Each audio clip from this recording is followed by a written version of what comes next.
आज लेके आ गया हूँ बहुपद, और इस बहुपद के एकदम इम्पोर्टेंट टॉपिक में हम लोग आज बात करेंगे वैल्यू निकालना। आखिर हम लोग वैल्यू कैसे निकालते हैं, मान कैसे निकालते हैं बहुपद, इसके बारे में बात करते हैं। आइए देखते हैं। जैसे कि बहुपद का मान है, ठीक है ना, वैल्यू ऑफ ए पॉलिनोमियल। एक बहुपद के चाहे अनेक बहुपद के हम लोग वैल्यू पुट करके, वैल्यू मान रख करके उसका वैल्यू कैसे फाइंड कर सकते हैं, इसके बारे में आज के क्लास में बात करेंगे। उसके बाद शून्यक बहुपद के शून्यांक क्या होता है उसके बारे में बात है। आप क्लास में शुरू से लेकर अंत तक ले बने रहिए, आपको बिल्कुल सबको समझ में आएगा। आइए दिखाते हैं हम आपको। जैसे मान लीजिए, जब बहुपद में चरों का विशेष मान, आप जानते हैं चर किसको बोलते हैं, ए से लेकर जेड तक की चर को हम लोग चर संख्या कहते हैं। जैसे ए टू जेड, ए से लेकर जेड वाली संख्या को क्या बोलेंगे, चर। जिसमें ए से लेकर जेड के बीच में कोई भी ABCD का लेटर आ जाएगा तो उसको हम लोग वेरिएबल नंबर कह देंगे, मतलब कि चर संख्या कहते हैं। गुड। के विशेषण मान मतलब स्पेशल लिस्ट वैल्यू को रखा जाता है, मतलब कोई आपके पास पॉलिनोमियल देगा, कोई सिस्टम देगा, उस सिस्टम का कोई छोटा सा पार्ट देगा, जो छोटा सा पार्ट को उस सिस्टम में आपको पुट करना है और उसका आंसर बाहर निकालते जाना है, पटाक पटाक पटाक पटाक। समझे कि नहीं समझे, रखा जाता है तो बहुपद का मान निकाल जाते हैं, चाहे बहुपद के मान कहलाते हैं। फॉर एग्जाम्पल एक एग्जाम्पल लेते हैं हम आपको, ध्यान से समझिएगा। जैसे कि ये हमारे पास एक आटा चक्की मशीन है, ठीक है, जहाँ पे हम लोग गेहूँ डालते हैं, ये आटा चक्की मशीन है, ठीक है। मान लीजिए कि ये हमारा आटा चक्की मशीन है, इसके अंदर यहाँ से पटाख से आटा गिरता है, ये भी मान लीजिए, ठीक है।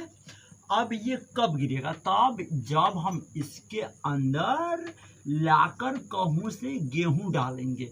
तो ये जो गेहूं है ये आपका चर संख्या है। जब आप इस मशीन के सिस्टम में जब इस गेहूं को आप डाले हैं, तब जाके ये गेहूं मशीन में पिसाने के बाद आटा बनकर बाहर निकला है। इसी तरह आपको डालना है, किसी प्रकार का एक सिस्टम देगा, पद्धति देगा, चाहे बहुपद देगा। उस बहुपद में x के जगह y के जगह, z के जगह, a के जगह, b के जगह कोई वैल्यू देगा बराबर में पुट करने के लिए आपको बहुपद में। उस बहुपद में आपको उसको हटाकर उसके जगह उसका मान को धर देना है, बाकी आपको आंसर तो निकल ही जाएगा। आप समझेंगे बिल्कुल, आपको नेक्स्ट सवाल खुद दे बनने लगेगा। ध्यान से देखिए। जैसे एग्जाम्पल में बात करते हैं, यदि हमारे पास x बराबर 1 है, यही आपका चर के मान 1 दिया हुआ है, चर के मान 1 मैं कहता है, चर के विशेष मान आपको देले रहेगा, जही में बहुपद में रखना है।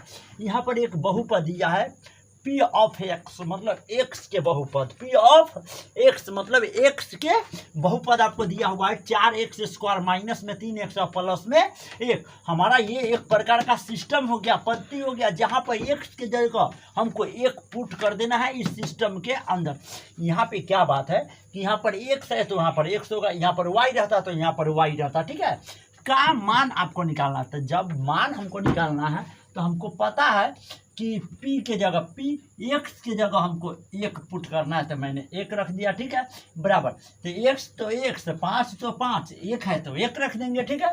तो 1 मैंने x के जगह डाल दिया, 4 के जगह 4, बीच में एक चर संख्या, एक अचर संख्या के बीच में हमेशा गुना का साइन हाइड रहता है। x² मतलब x के मान 1 तो 1 के स्क्वायर, माइनस में 3 और गुने में x के जगह आपका 1 और प्लस में 1। जब आप सॉल्यूशन करेंगे तो 1 के स्क्वायर आपका 1 होगा, 1 के स्क्वायर आपका कितना के बराबर हो जाएगा, 1 के बराबर हो जाएगा। चलिए इसी में समझा देते हैं। 1 के स्क्वायर 1, 4 1 कम 4, 4 में से 3 जाएगा, 1 बचेगा, एगो या एगो आपको कितना निकल जाएगा, 2 गो निकल जाएगा। उसी प्रकार एक एग्जाम्पल आप और देखेंगे तो आपके लिए ज़्यादा बेहतर रहेगा। मैंने आप ऐसा कोई एग्जाम्पल लिए हैं जिसमें a का मान -1 है और b के मान आपका -3 है, ठीक है। मतलब यहाँ पे क्या है कि 2 गो चर के मान आपको दिया है और उसको एक ही सिस्टम के अंदर क्या कर देना है, डाल देना। जब 2 गो चर के मान अलग अलग दिया हो और एक ही सिस्टम हो तो आप आराम से डाल सकते हैं, किसी प्रकार का कोई दिक्कत नहीं होगा। आइए देखते हैं। जैसे कि हमारे पास एक बहुपद तैयार करके दिया हुआ है a² प्लस में ab और माइनस में 1, तब जाके आपको इसको वैल्यू निकालना है। जहाँ जहाँ a के मान दिया होगा a की जगह पुट कर देंगे, जहाँ जहाँ b के मान दिया होगा b के जगह पुट कर देंगे, ठीक है। ध्यान से समझिए। तो a के स्क्वायर, तो a के मान -1 तो -1 के स्क्वायर, माइनस के भी स्क्वायर होगा, ध्यान में रखिएगा। प्लस है तो प्लस, और ab ए के मान आपका -1 है, गुड, और बी के मान आपका कितना है, 3 है। जब एक चीज माइनस में हो दूसरी चीज प्लस में तो ब्रैकेट लगाना हमें बहुत कंपलसरी हो जाता है, ठीक है। और माइनस में 1 की जगह 1, जब आप इसको काम करेंगे तो याद रखिएगा -1 का स्क्वायर कहने का अर्थ ये हो गया कि -1 के कितना बार, 2 बार, और प्लस गुने माइनस माइनस हो जाएगा, माइनस हो जाएगा, वो भी गुन्ना में माइनस हो जाएगा, ठीक है ना। गुन्ना में माइनस, ये आपका ब्रैकेट के अंदर ही रहेगा, प्लस गुने माइनस माइनस हो जाएगा, और 1 ब्रैकेट का मतलब गुना, और इधर का 3 और माइनस में 1 हो जाएगा। जब आप इसके आगे की काम यहाँ पे करेंगे तो आपको क्या प्राप्त होगा, माइनस गुने माइनस प्लस हो जाएगा, और 1 एक कम 1 हो जाएगा, माइनस 3 एक कम 3 हो जाएगा, और माइनस 1 हो जाएगा। अब जानते हैं कि माइनस माइनस वाला को हम लोग जोड़ देते हैं, तो 1 की जगह 1, -3 और -1 -4 हो जाएंगे। छोटा में से 12 घटाइएगा तो आपका चिन्ह माइनस होगा, और 4 में से वो घट गया तो आपका कितना हो जाएगा, 3 हो जाएगा। आइए नेक्स्ट टॉपिक पर बात कर लेते हैं, zero of a polynomial. Zero of a polynomial बहुपद का शून्य कब होगा, जब बहुपद को आप 0 के बराबर कर देंगे तो ये आपका बहुपद का पद कहलाएगा। क्या कहलाएगा, बहुपद का शून्यांक या बहुपद का शून्य। जीरो ऑफ ए पोलिनोमियल या चाहे जीरोज ऑफ ए पोलिनोमियल कहलाएगा, मतलब कि बहुपद का शून्य या बहुपद का शून्यांक कहलाएगा। आइए बात करते हैं इसके बारे में हम लोग, बहुपद के शून्य के जीरो ऑफ ए पोलिनोमियल ये आखिर होता क्या है, इसके बारे में बात करते हैं, ठीक है। और बहुपद के समीकरण के मूल के बारे में हम लोग बात करेंगे, root of a polynomial, root of a polynomial के बारे में बात करेंगे, ठीक है। इसके बाद आप इसको बारी से समझिएगा तो आपको बहुत चीज समझ में आएगा।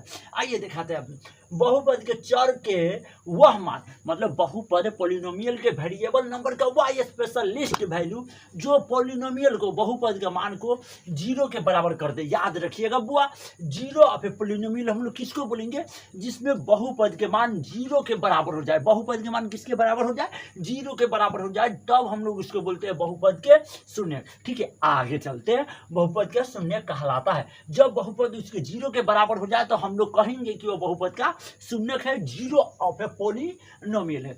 अर्थात बहुपद px का शून्य, मतलब जो आपके पास बहुपद दिया होगा, जैसे कि यहाँ पर px दिया हुआ था, इसका मान अगर जो 0 के बराबर हो जाए तो बहुपद का px का शून्य के एक ऐसी संख्या प्राप्त, एक ऐसी संख्या आपको प्राप्त होगा उस शून्य के अंदर जो एक के होगा। मान लीजिए कि कोई पोलिनोमियल है p ऑफ के जिसका मान 0 के बराबर हो गया, या p ऑफ x मतलब के कोई बहुपद हो गया जिसका मान किसके बराबर हो गया, 0 के बराबर हो गया, चाहे p ऑफ के जिसका मान 0 के बराबर हो गया, ठीक है। ध्यान से समझेंगे तो एक बहुपद समीकरण होगा और दूसरा बहुपद p ऑफ के बराबर 0 होने पर समीकरण के मान 0 के बराबर हो जाएगा, जो एक मूल कहलाएगा। याद रखिएगा, जब बहुपद के मान 0 के बराबर हो जाए तो हम लोग उसको शून्य कहते हैं, लेकिन जब उसका बहुपद px का शून्य के ऐसी संख्या होगा जो के प्राप्त होगा और उसके के बहुपद 0 के बराबर या x के बहुपद 0 के बराबर होगा, तो इस प्रकार के समीकरण को हम लोग बहुपद का मूल कहलाते हैं। आइए स्पष्ट करते हैं इस चीज को।